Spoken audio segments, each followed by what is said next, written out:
As a true hopeless romantic, the choice was obvious. This story captures everything I adore about the holiday season, and it's the ultimate Christmas romance, a tale that warms the heart and fills the air with charm. So, without further ado, you are listening to The Gift of the Magi by O. Henry, $1.87. That was all. And 60 cents of it was in pennies. Pennies saved 1 and 2 at a time by bulldozing the grocer and the vegetable man and the butcher until one's cheeks burned with the silent imputation of parsimony that such close dealing implied. 3 times Della counted it. $1.87. And the next day would be Christmas. There was clearly nothing to do but flop down on the shabby little couch and howl. So Della did it, which instigates the moral reflection that life is made up of sobs, sniffles, and smiles, with sniffles predominating. While the mistress of the home is gradually subsiding from the first stage to the second, take a look at the home, a furnished flat at $8 per week. It did not exactly beggar description, but it certainly had that word on the lookout for the mendicancy squad. In the vestibule below was a letter box into which no letter would go, and an electric button from which no mortal finger could coax a ring. Also appertaining thereunto was a card bearing the name Mr. James Dillingham Young. The Dillingham had been flung to the breeze during a former period of prosperity when its possessor was being paid $30 per week. Now, when the income was shrunk to $20, though, they were thinking seriously of contracting to a modest and unassuming D. But whenever Mr. James Dillingham Young came home and reached his flat above, he was called Jim, and greatly hugged by Mrs. James Dillingham Young, already introduced to you as Della, which is all very good. Della finished her cry and attended to her cheeks with the powder rag. She stood by the window and looked out dully at a gray cat walking a gray fence in a gray backyard. Tomorrow would be Christmas Day, and she had only $1.87 with which to buy Jim a present. She had been saving every penny she could for months, with this result. $20 a week doesn't go far. Expenses had been greater than she had calculated. They always are. Only $1.87 to buy a present for Jim. Her Jim. Many a happy hour she had spent planning for something nice for him. Something fine and rare and sterling. Something just a little bit near to being worthy of the honor of being owned by Jim. There was a pier glass between the windows of the room. Perhaps you have seen a pier glass in an $8 flat. A very thin and very agile person may, by observing his reflection in a rapid sequence of longitudinal strips, obtain a fairly accurate conception of his looks. Della, being slender, had mastered the art. Suddenly she whirled from the window and stood before the glass. Her eyes were shining brilliantly, but her face had lost its color within 20 seconds. Rapidly she pulled down her hair and let it fall to its full length. Now there were 2 possessions of the James Dillingham Youngs in which they both took a mighty pride. One was Jim's gold watch that had been his father's and his grandfather's. The other was Della's hair. Had the Queen of Sheba lived in the flat across the air shaft, Della would have let her hair hang out the window some day to dry, just to depreciate Her Majesty's jewels and gifts. Had King Solomon been the janitor, with all his treasures piled up in the basement, Jim would have pulled out his watch every time he passed, just to see him pluck at his beard from envy. So now Della's beautiful hair fell about her, rippling and shining like a cascade of brown waters. It reached below her knee and made itself almost a garment for her. And then she did it up again nervously and quickly. Once she faltered for a minute and stood still while a tear or two splashed on the worn red carpet. On went her old brown jacket. On went her old brown hat. With a whirl of skirts and with the brilliant sparkle still in her eyes, she fluttered out the door and down the stairs to the street, where she stopped. The sign read, Sofroni, hair goods of all kinds. 1 flight up, Della ran and collected herself, panting. Madam, large, 2 white, chilly, hardly looked the Sofroni. "Will you buy my hair?" asked Della. "I buy hair," said Madame. "Take your hat off and let's have a sight at the looks of it." Down rippled the brown cascade. $20, said Madame, lifting the mass with a practiced hand. "Give it to me quick," said Della. Oh, and the next 2 hours tripped by on rosy wings. Forget the hashed metaphor. She was ransacking the stores for Jim's present. She found it at last. It surely had been made for Jim and no one else. There was no other like it in any of the stores, and she had turned all of them inside out. It was a platinum fob chain, simple and chaste in design, properly proclaiming its value by substance alone and not by meretricious ornamentation, as all good things should do. It was even worthy of the watch. As soon as she saw it, she knew that it must be Jim's.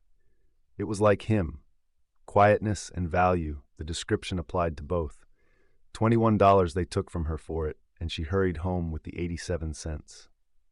With that chain on his watch, Jim might be properly anxious about the time in any company. Grand as the watch was, he sometimes looked at it on the sly on account of the old leather strap that he used in place of a chain. When Della reached home, her intoxication gave way a little to prudence and reason. She got out her curling irons and lighted the gas and went to work repairing the ravages made by generosity added to love, which is always a tremendous task, dear friends, a mammoth task. Within 40 minutes her head was covered with tiny, close-lying curls that made her look wonderfully like a truant schoolboy. She looked at her reflection in the mirror long, carefully, and critically. "If Jim doesn't kill me," she said to herself, "before he takes a second look at me, he'll say I look like a Coney Island chorus girl. But what could I do? Oh, what could I do with $1.87? At 7 o'clock the coffee was made and the frying pan was on the back of the stove hot and ready to cook the chops. Jim was never late. Della doubled the fob chain in her hand and sat on the corner of the table near the door that he always entered. Then she heard his step on the stair away, down on the first flight, and she turned white for just a moment. She had a habit of saying a little silent prayer about the simplest everyday things, and now she whispered, "Please God, make him think I'm still pretty." The door opened, and Jim stepped in and closed it. He looked thin and very serious. Poor fellow, he was only 22, and to be burdened with a family. He needed a new overcoat, and he was without gloves. Jim stopped inside the door, as immovable as a setter at the scent of quail. His eyes were fixed upon Della, and there was an expression in them that she could not read, and it terrified her. It was not anger, nor surprise, nor disapproval, nor horror, nor any of the sentiments that she had been prepared for. He simply stared at her fixedly with that peculiar expression on his face. Della wriggled off the table and went for him. "Jim, darling," she cried, "don't look at me that way. I had my hair cut off and sold because I couldn't have lived through Christmas without giving you a present.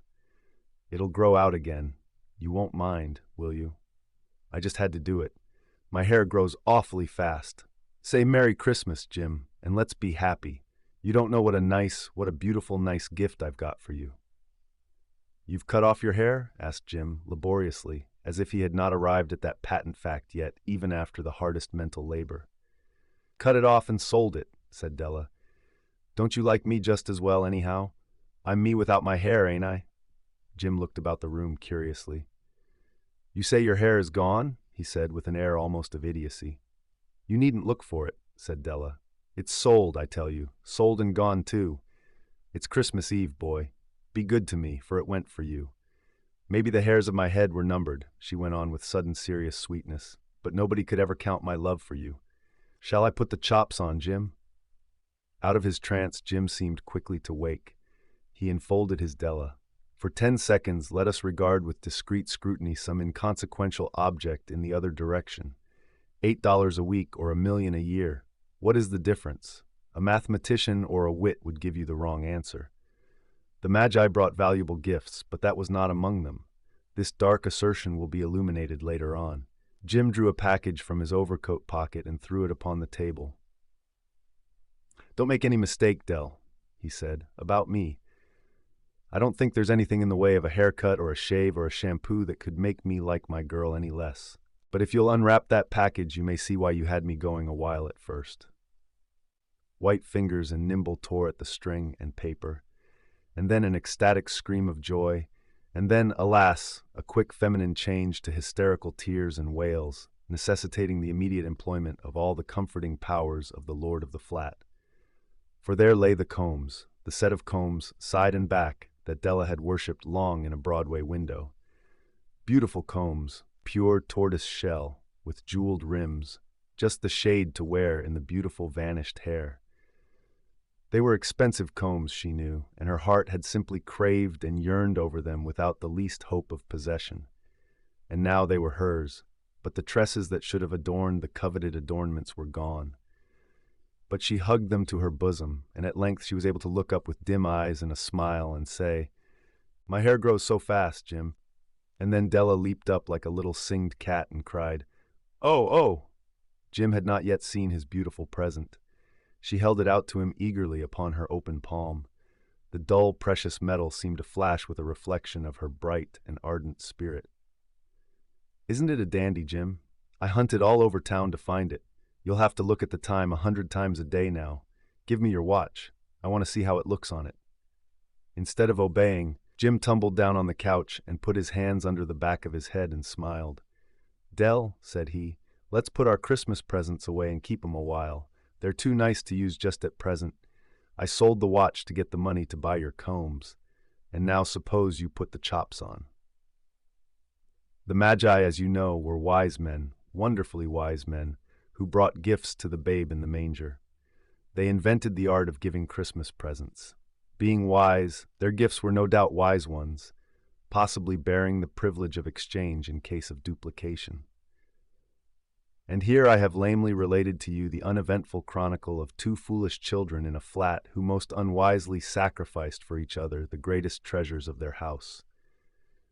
But in a last word to the wise of these days, let it be said that of all who give gifts, these two were the wisest. Of all who give and receive gifts, such as they are wisest. Everywhere they are wisest. They are the Magi. Thank you for listening to The Gift of the Magi by O. Henry.